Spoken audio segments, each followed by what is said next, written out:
ក្រុមលេខាធិការដ្ឋាននៅ RCB រវាងយោធាភូមិភាគទី 5 កម្ពុជានិងភូមិភាគទី 1 ថៃបានជួបប្រជុំគ្នានៅច្រកប៉ោយប៉ែត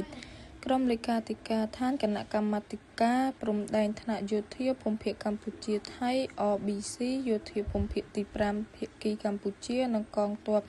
ភូមិភាគទី 1 ភាគីថៃបានចាប់ផ្ដើមកិច្ចប្រជុំរបស់ខ្លួននាម៉ោង 2 រសៀលថ្ងៃទី 27 ខែមករានេះនៅច្រកអន្តរជាតិប៉ោយប៉ែតខេត្តបន្ទាយមានជ័យកម្ពុជា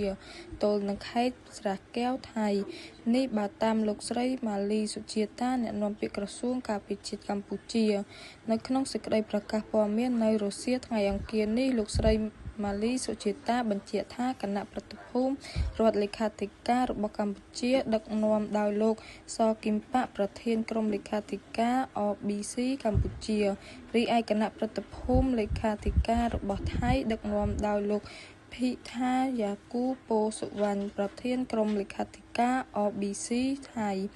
ក្នុងកិច្ចប្រជុំនេះភាគីទាំងពីរនឹងពិភាក្សាលើខ្លឹមសារព្រមទាំងផ្លាស់ប្តូរឯកសារគ្នាទៅវិញទៅមកដើម្បីត្រៀមរៀបចំកិច្ចប្រជុំពិសេសនៅគណៈកម្មាធិការព្រំដែនថ្នាក់យោធាភូមិភាគកម្ពុជាថៃ RBC ដែលនឹងប្រព្រឹត្តនៅថ្ងៃទី 29 ខែមករាឆ្នាំ